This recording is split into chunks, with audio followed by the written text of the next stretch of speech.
আজ থেকে এই মুহূর্ত থেকে আরাবুল ইসলাম তার বিগত দিনের রাজনৈতিক জীবনের যে ইতিহাস সেটাকে বিদায় জানিয়ে আজ থেকে নতুন রাজনৈতিক জীবনের কর্মকাণ্ড শুরু করলেন। এটা তুলে নিলেন আরাবুল ইসলাম একই ইনকিলাব জিন্দাবাদ জিন্দাবাদ জিন্দাবাদ আইএসএফ জিন্দাবাদ জিন্দাবাদ জিন্দাবাদ বিধায়ক আরাবুল ইসলামকে আইএসএফ এ স্বাগতম স্বাগতম স্বাগতম। একবারে যেটা বলার, আমি অনেকদিন আগে থেকেই মনের কাছে ঠিক করেছিলাম যে আমি ইন্ডিয়ান সেকুলার ফ্রন্টটা করবো।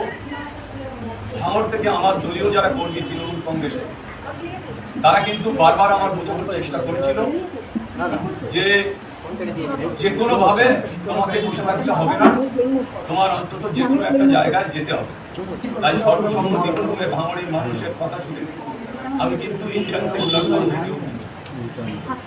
আমি আমার নেতা আব্বাস সিদ্দিকী, নওশাদ সিদ্দিকী আমার নেতা, আমি তাদের নেতৃত্বের প্রতি আস্থা রেখে আজকে আমি তৃণমূল কংগ্রেসে জয়েন আইএসএফ এ জয়েন করেছি। আমার প্রেসিডেন্ট আমার পাশে বসে আছে, আমার জেনারেল সেক্রেটারি রাজ্যের পাশে বসে আছে, আমার জেলা প্রেসিডেন্ট আছে পাশে বসে, ক্যানিং বিধানসভার অবজারভার তিনিও বসে আছেন।